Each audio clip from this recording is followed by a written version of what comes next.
Sore hari ini saya akan menyampaikan betapa pentingnya kesehatan jiwa itu. Mental illness, mental wellness.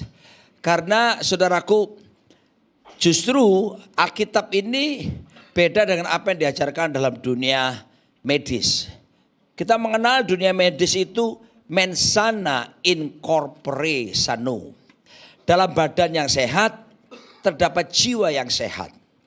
Jadi di luar menentukan apa yang di dalam. Tapi justru dalam firman Tuhan 3 Yohanes 1 ayat kedua, justru sebaliknya. Rasul Yohanes berkata begini, aku berdoa saudaraku, ya semoga kamu baik-baik saja, sama seperti jiwamu baik-baik saja. Jadi Alkitab mengajarkan justru orang itu menjadi sehat kalau dalamnya sehat.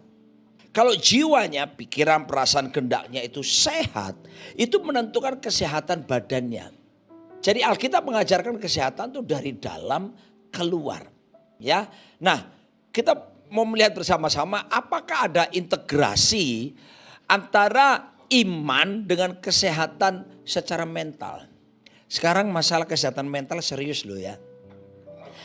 Ya, saya beberapa kali di Jakarta ini ada orang misalnya konseling atau orang mau ketemu gitu ya. Orangnya penampilannya luarnya cantik gitu ya. Percayalah saya sekalipun pendeta hamba Tuhan, saya tetap bisa bedakan yang cantik dengan tidak ya. Mata saya masih normal dan itu tidak perlu urapan khusus untuk sanggup membedakannya. Jadi penampilan kelihatan keren cantik. Tapi begitu berinteraksi beberapa menit ngomong, kita sudah tahu ini orang ada sesuatu. Istilah di luar sana bilang, Pak cantik sih tapi sakit. Nah itu bahasa orang Jakarta. Pak keren tuh cowok pak, tapi kalau bapak dialog sama dia, bapak akan tahu bahwa dia sakit. Nah mari saya beritahu saudara, kasus-kasus ini semakin bertambah banyak yang terjadi. Sebab itu kita mesti mengerti supaya kita ini bisa mengalami kemerdekaan. Itu sepenuh-penuhnya dalam hidup kita. Ya, mari kita akan lihat. Kalau sudah suka judul namanya integrasi antara iman dengan kesehatan mental. Apa itu integrasi? Dalam bahasa aslinya kata integrasi itu mengandung pengertian proses penggabungan atau pembauran berbagai unsur atau komponen menjadi satu kesatuan yang utuh dan harmonis. Nanti saya akan tunjukkan kepada Anda semuanya bahwa untuk bisa mencapai yang disebut dengan mental wellness atau kesehatan mental kita itu tidak luput dari peranan firman Tuhan. Alkitab ini dahsyat saudaraku ya. Orang banyak berpikir Alkitab itu cuma di area spiritual. No, saya beritahu saudara Alkitab itu komplit. Ya, dia bisa berperan bukan cuma untuk area spiritual rohani, tapi juga jiwani kita. Pikiran, perasaan, kehendak kita. Ya, sampai kepada urusan badan kita yang di luar. Maka itu kita mesti mengerti kebenaran firman Tuhan lebih dalam hidup setiap kita. Kenapa? Manusia sejatinya adalah makhluk roh. Kita ini aslinya spiritual being. Ya. Jadi apa yang saudara lihat ini, di pertampilan ini bukan kita yang sesungguhnya. The real us is not what you see. The real you is your spirit. Keadaan saudara sesungguhnya bukan yang kelihatan. Keadaan kita sesungguhnya itu roh kita di dalam ini.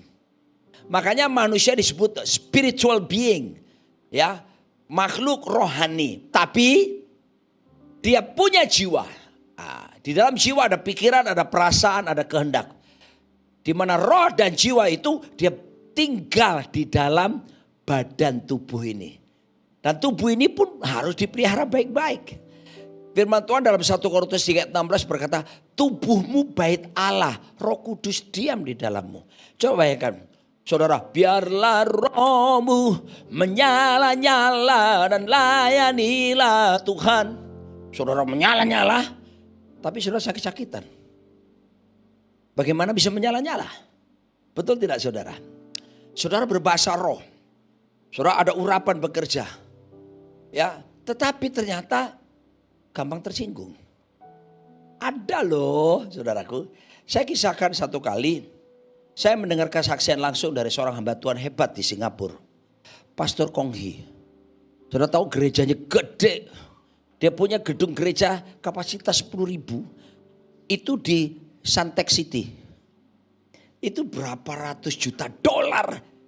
Singapura itu harganya. Belum lagi pinggiran, ada gereja lagi di pinggiran. Yang dia gerejanya itu bawah tanah. Saudaraku, dia cerita kepada kami karena dia pergi ke Bali tahun lalu. Kami undang di conference di Bali. Dia cerita jemaatnya puluhan ribu. Tapi dia sadar ada anger issue dalam dirinya. Ada kemarahan yang meledak-ledak. Kalau dia marah sama stafnya, ini pendeta loh ya. Kalau dia marah, dia pegang pulpen gitu, dilempar stafnya pakai pulpen. Gak becus lu kalau kerja. Berapa banyak stafnya itu sakit hati saudaraku. Tapi ya gimana? Ya gak bisa keluar, ntar dapat pekerjaan. Terpaksa ya sudah. Saudaraku, sampai satu masa, singkat cerita aja. Dia dididik khusus oleh Tuhan masuk penjara. Dan di malam penjara itu Bunda, disitulah dia bertobat betul. Bagaimana tidak bertobat ya? Ruangan penjara cuma 2 kali 5 meter. Berarti berapa itu? 10 meter persegi. Isinya kalau nggak salah 20 orang. Saudaraku. Dan kebanyakan mereka adalah orang-orang yang tidak seiman dengan dia. Yang harus dia layani. Untuk kalau mereka sembahyang. Jadi dia harus bersihkan lantainya apa semuanya. Di situ dididik sama Tuhan dia untuk rendah hati. Dan beresin masalah kejiwaannya. Anger issue yang marah meledak-ledak itu. Singkat cerita. Keluar dari penjara. Dia betul-betul mengalami pemulihan yang baru. Dan dia khotbah ke Bali tahun lalu. Dia khotbahnya bagus. Zero anger. Bagaimana berubah total. Saudara saya beritahu loh ya. Masalah kejiwaan jangan remehkan. Apa yang pernah Anda bangun secara spiritual pun sekalipun bisa hancur lenyap. Hanya karena Anda tidak bisa kelola emosi Anda. Anda tidak bisa kelola soal hal-hal yang bersifat jiwani. Makanya saya akan tunjukkan betapa firman Tuhan itu penting. Di Amerika bulan lalu ya, Agustus ya. Bulan lalu betul. Ada seorang pemerhati masalah keluarga namanya James F. Dobson. Saudara kalau suka baca buku keluarga itu bukunya banyak sekali. Dan dia punya pusat pelayanan yang bagus sekali di Colorado Springs. Ya, di negara bagian Colorado. Saya pernah pergi ke sana dan saya langsung pergi tempat pelayanannya gede, bagus. Dan ini keren saudara, hamba Tuhan ini buku-bukunya parenting, buku tentang mendidik anak bagaimana, buku tentang keluarga. Bagus sekali, punya pemulihan tentang kejiwaan, keluarga dan sebagainya dan sebagainya. Sebelum James F. Dobson, dia sudah meninggal bulan lalu. Ada tokoh lain Amerika, pembicara keluarga yang keren juga terkenal di dunia.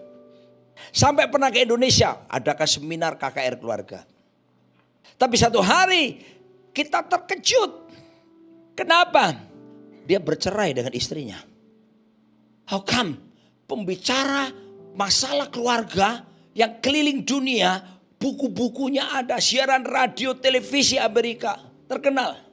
Tapi saya dengar kabar bercerai. Kenapa bercerai begini? Anger issue. Masalah emosinya. Banyak orang saudaraku kalau di mimbar gak kelihatan. Orang kalau di pelayanan gak kelihatan. Aslinya kalau di rumah. Tanyakan orang itu dari pembantunya.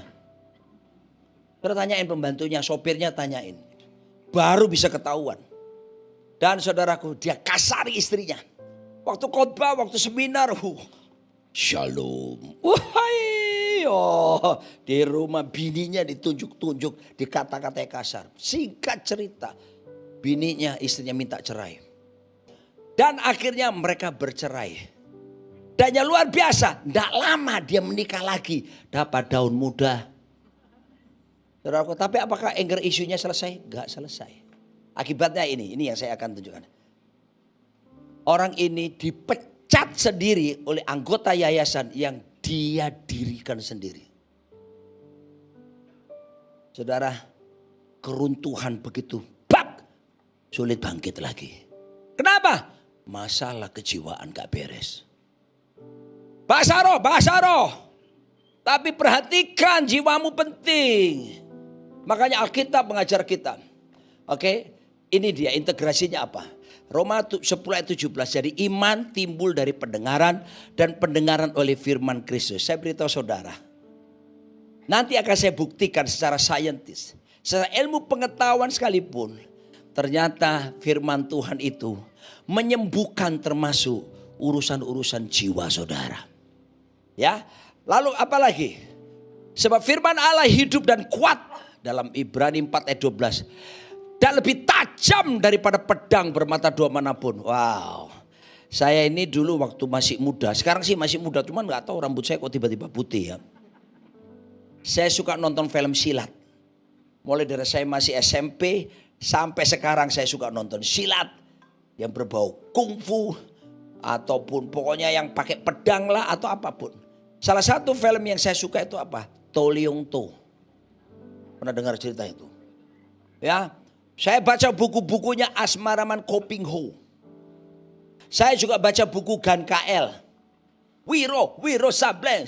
Situ gendeng sungguhan. Kapak 212. Tapi dengar saudara. Tidak ada pedang sehebat firman Tuhan. Kenapa saudara? Alkitab bilang. Karena firman berkuasa memisahkan. Menusuk amat dalam. Memisahkan jiwa dan roh. Kalau pedang-pedang tadi yang saya sebutkan itu coba serap bunuh orang.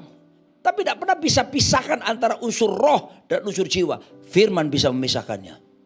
Sendi-sendi dan sumsum. Kalau ada dokter bedah di sini. Salah satu hal yang sulit dalam operasi. Itu memisahkan sendi dan sumsum. Saudaraku, firman memisahkan. Lalu ini yang keren. Memisahkan, membedakan pertimbangan dan pikiran hati kita. Pertimbangan itu apa? Pertimbangan itu kalau saya bahasa ilmiahkan conscious mind, alam sadar. Pikiran hati apa? Subconscious mind, alam bawah sadar. Yang bisa membedakan pikiran kepala dan pikiran hati siapa? Firman. Saudaraku dikasih Tuhan, makanya bertekunlah dalam pembacaan dan perundungan kitab suci. Jangan remehkan firman Tuhan. Yesus bilang begini, langit bumi ini akan berlalu. Tapi perkataanku tinggal tetap. Heaven and earth shall pass away. But my word shall not pass away. Tetap kekal firman Tuhan. Ya. Terus apa kata firman Tuhan? Nah ini dia. 1 Tesalonika 5:23 berkata. Semoga Allah damai sejahtera. Menguduskan kamu seluruhnya. Dan semoga roh, jiwa dan tubuhmu terpelihara sempurna dengan tak bercacat pada kedatangan Yesus Kristus Tuhan kita. Tuhan maunya kita nanti waktu dia jemput kita sehat. Sehatnya apa? Roh kita, jiwa kita, tubuh kita. Ya makanya kita perlu jaga. Ya olahraga teratur, pola makan mesti dijaga. Khawatir kalau obesitas kegedean.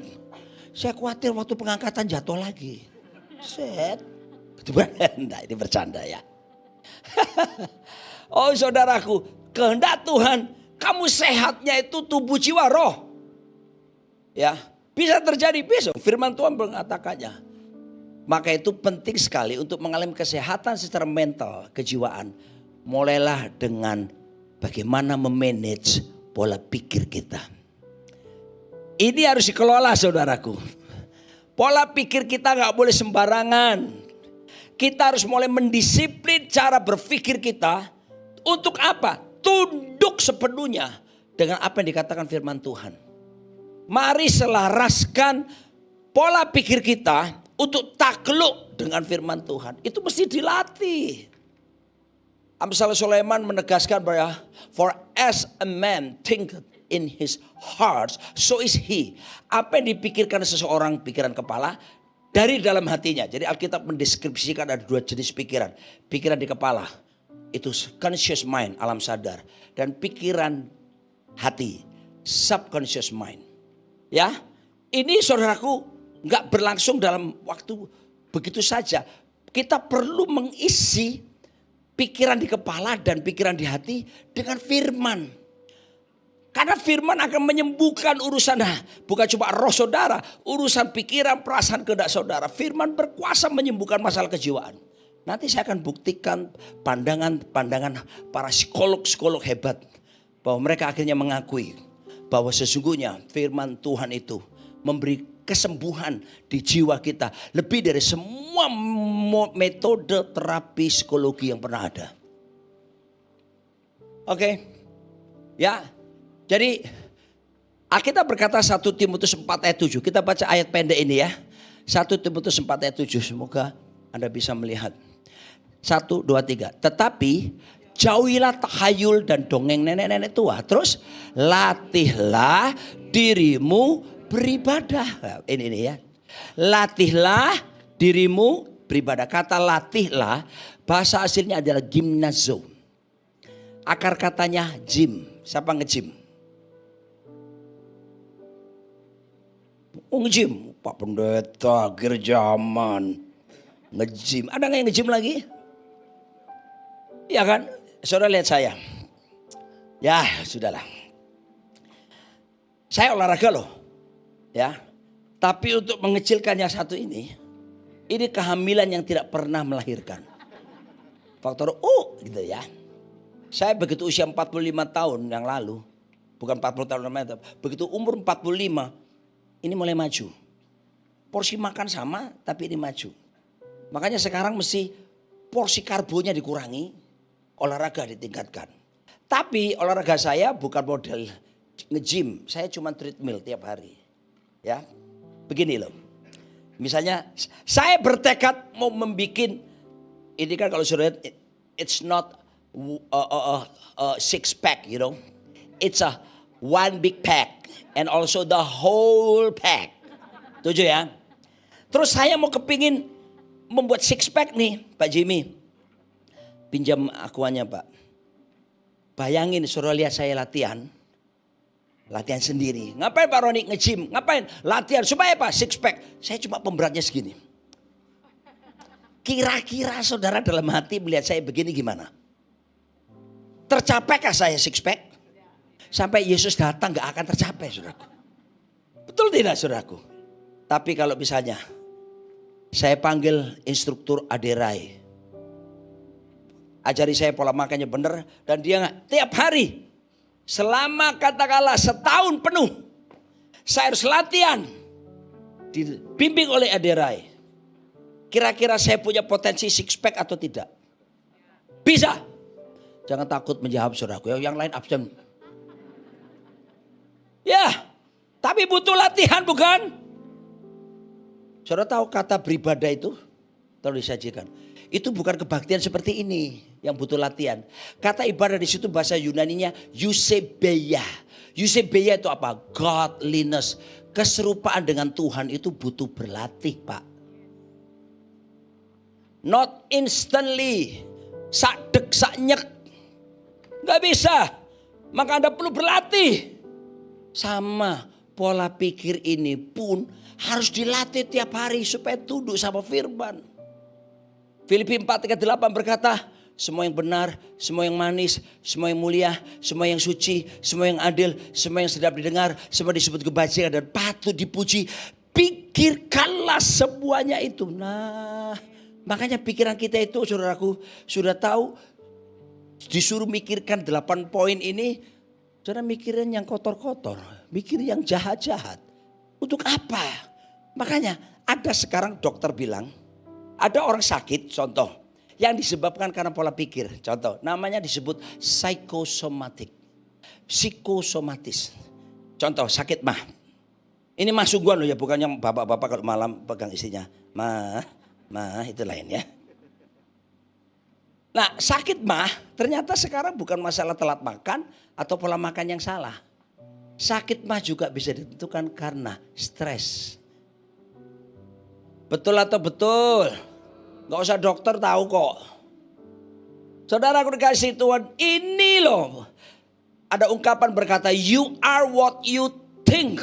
Kamu akan jadi seperti yang kamu pikirkan. Makanya Alkitab ini keren. Mau pingin sembuh.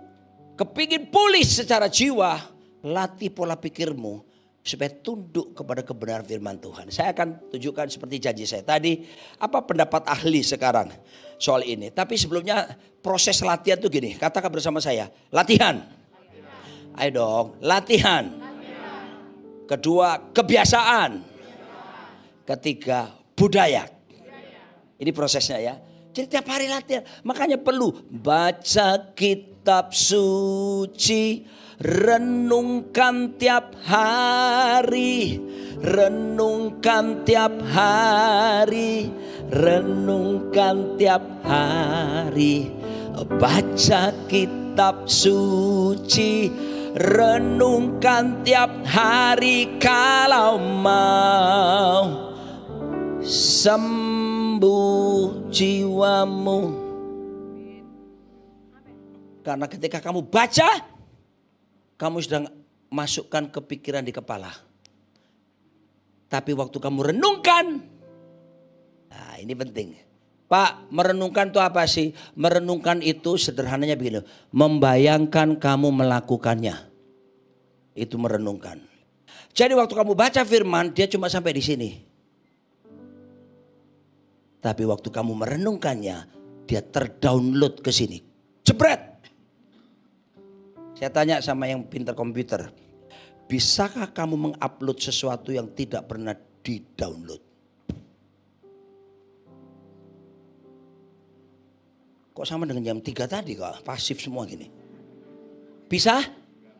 Kamu bisa mengupload sesuatu yang tidak pernah kamu download? Hah? Kok ada yang bilang bisa? Kamu upload apa? Kamu tidak pernah download kok. Betul gak?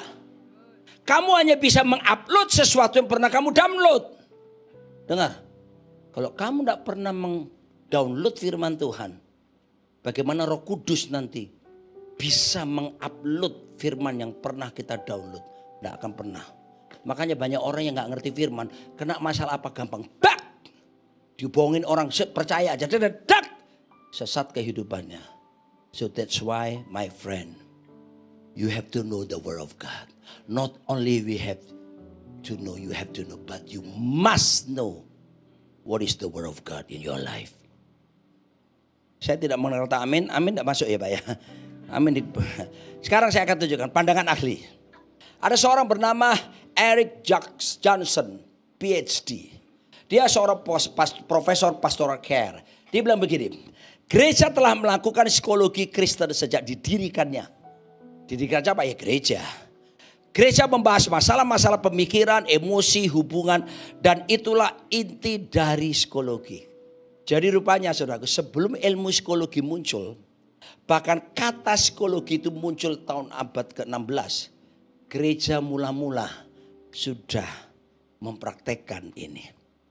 Bahkan Thomas Oden, seorang teolog dan pengarang buku, dia berkata jauh sebelum psikologi menjadi profesi tersendiri, para pendeta terlibat dalam kegiatan-kegiatan yang membutuhkan kebijaksanaan psikologis. Keren ini. Saudara, saya ulangi lagi ya. Betapa masalah kejiwaan itu kalau kamu tidak beresin, itu berimplikasi kepada sepanjang hidupmu. Contoh, ada seorang penulis buku, saya baca bukunya ini 20 tahun yang lalu. Namanya Peter Scazzero. Dia dari New York. Dia suka menulis buku-buku rohani tapi yang dihubungkan dengan kesehatan jiwa. Dia menulis buku, apa yang saya saksikan tadi hamba Tuhan yang pernah jatuh tadi yang masalah mental issue itu ada di buku itu. Jadi itu kisah nyata di Amerika. Dia bilang begini, masalah kejiwaan ini itu seperti fenomena gunung es. Pernah dengar istilah fenomena gunung es? Gunung es itu yang kelihatan itu cuma 1/5. Tapi 4/5 ada di bawah permukaan air laut. Banyak orang saudaraku tampilan keren. Tapi dalamnya ini beda dengan tampilan luarnya. Ada banyak orang menutupi dalamnya hanya dengan penampilannya. Mari saya beritahu saudara.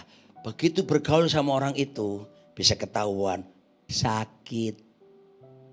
Istilah Jakarta aja langsung aja. Kalau di daerah lain saya enggak bilang sakit. Saya bilang odik.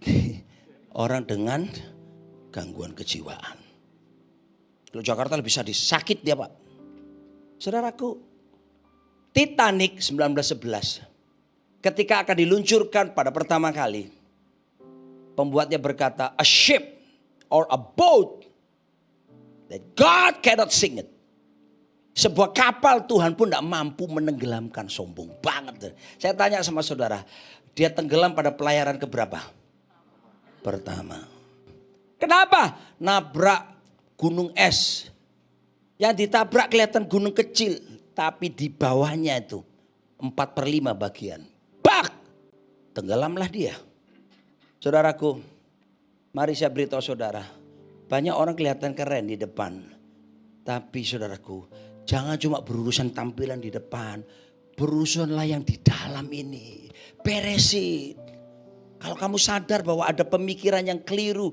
Perasaan-perasaan. Kadang-kadang ada orang tuh gampang baperan banget. Gampang tersinggung banget. Begitu tidak cocok. Saya pernah menemukan. Ada aja suami istri bermasalah. Curhatnya dua-dua di medsos. Come on my friend. Yang satu bilang istri gua gini. Medsos. Seluruh dunia baca Pak. Kenapa kita harus begitu? Itu kan dia butuh tempat penyaluran kan. Makanya perlu punya komunitas. You cannot stand alone. You cannot stand alone my friend. Kecuali Tarsan. Dan Tarsan itu cuma mitos. Tarsan dan monyetnya. Kasih tahu sebelahmu. Kamu bukan Tarsan. Apalagi monyetnya. Yang berikut ini. Ini pandangan seorang. Siapa yang kuliah di psikologi atau seorang psikolog atau lulusan sarjana psikologi? Angkat tangan. Nggak saya suruh ke depan. Saudara yang belajar psikologi tolong angkat tangan. Masa sih nggak ada satupun? Saya beritahu, ini profesi yang ke depan nanti. Ini akan menjanjikan banget. Nanti ke depan lebih banyak orang stres, depresi. Percayalah saya. Kami di gereja, kami sampai membentuk unit pelayanan counseling center. Kami panggil pembicara-pembicara dalam dan luar negeri. Kami undang sampai profesor dari Amerika. Melatih saya, melatih tim saya. Belajar kita duduk. Belajar bagaimana mengcounselingi orang. Belajar tentang kejiwaan. Kalau enggak nanti ada orang datang saudaraku. Kita kira kesurupan. Dalam nama setan keluar. Padahal masalah kejiwaan. Lu tengking sampai urat lehermu putus. Bukan karena setan. Dia stres. Kita mesti bisa membedakan ini kesurupan. Atau ini karena masalah kejiwaan. Saya terus belajar sampai hari ini. Bahkan saya punya 3 orang anak. Anak yang perempuan 2. Saya kuliahkan mereka dua-duanya ke Amerika. Untuk ambil sampai master psikologi. Dan salah satunya sekarang sudah professional counselor di California. Untuk menjadi professional counselor di California, 30 jam harus dikonselingi dulu oleh professional counselor. Setelah lulus dia 30 jam, dia harus kerja dulu. Setelah master psikologi dia, si Tirsa. Dia harus kerja 3.000 jam kerja. Setelah 3.000 jam kerja, baru ujian negara. Dan puji Tuhan anak saya lulus. Sekarang dia bisa jadi professional counselor di California. Anak saya yang perempuan yang berikutnya juga. Bulan lalu saya ke Amerika. Hadir wisuda dia di master psikologinya. Dan dia sekarang kerja di Amerika juga. OPT. Tapi saya tahun depan saya bilang pulang nak. Bantu papa ngurusin orang yang tanda petik sakit-sakit di Jakarta. Kenapa Pak? Banyak. Semakin lebih banyak. Kecuali di isi.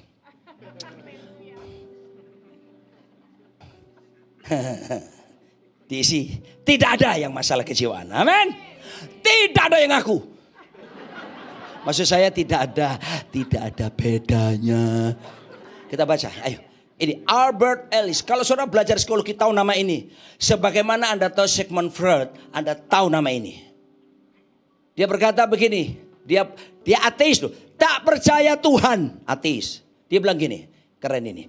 Saya bisa dengan yakin mengatakan bahwa Alkitab adalah buku pengembangan diri yang telah memungkinkan lebih banyak orang untuk membuat perubahan kepribadian dan perilaku yang lebih luas dan intensif daripada semua terapi profesional yang digabungkan.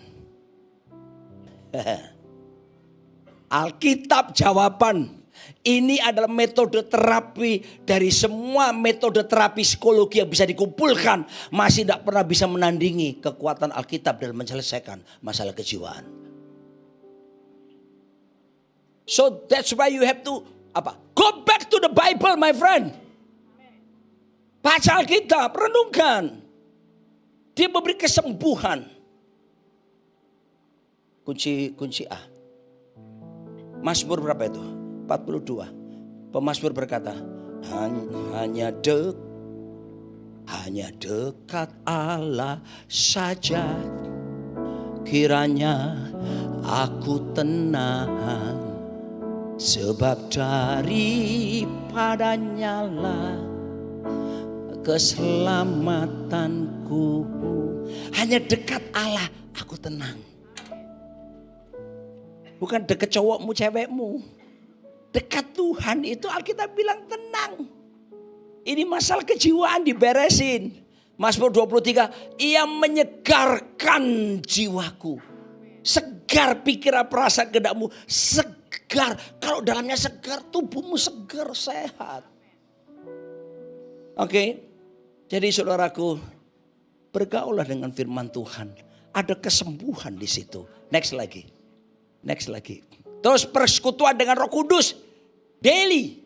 Tiap waktu. Terhubunglah. Ku terhubung denganmu.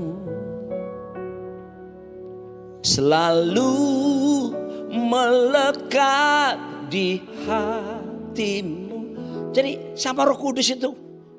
Waktu kamu mau sign kontrak. Roh Kudus tuntun saya. Saya mau buat keputusan bisnis. Beri saya hikmat. Terhubung terus. Bahkan yang berikutnya. Berkomunitaslah.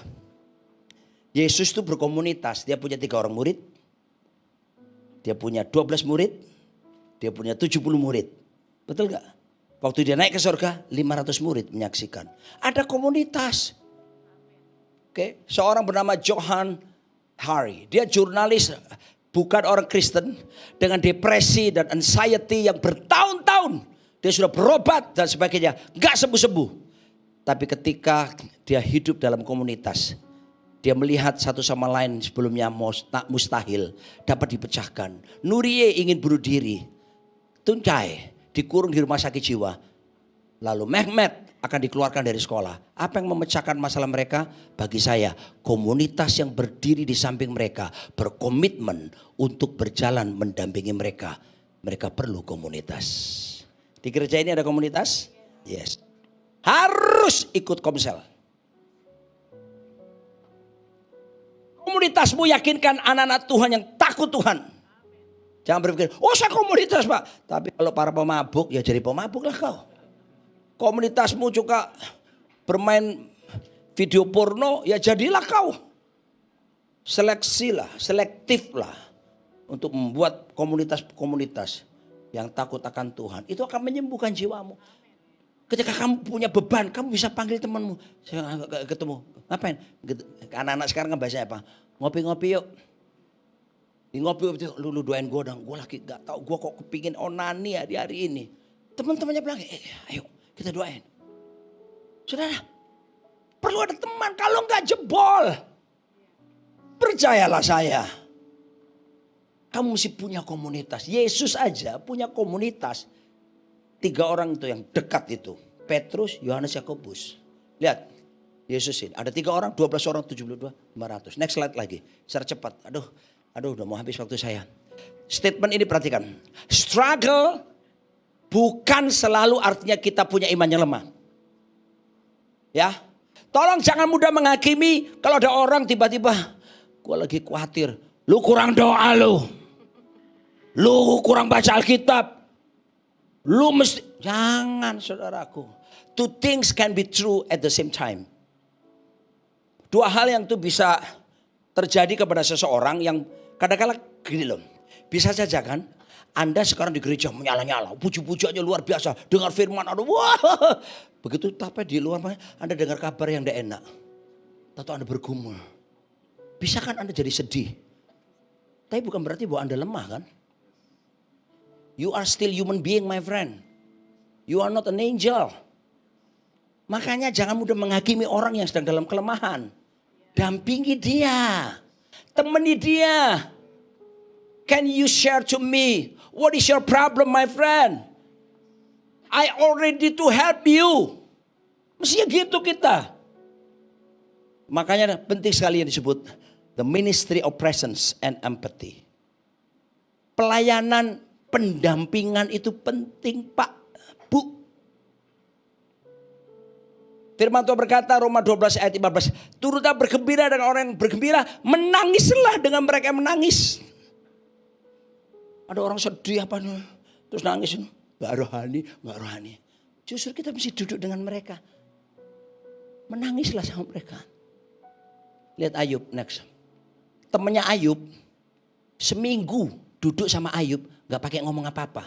Keren seharusnya. Tapi habis itu mereka mulai menghakimi Ayub, masalah datang. Seminggu duduk cuma nemeni, itu sebenarnya bisa menyembuhkan. Saya akan langsung saja mengingat waktu. Saudara tahu bahwa saya sudah mau selesai, mari kita bagi berdiri bersama-sama.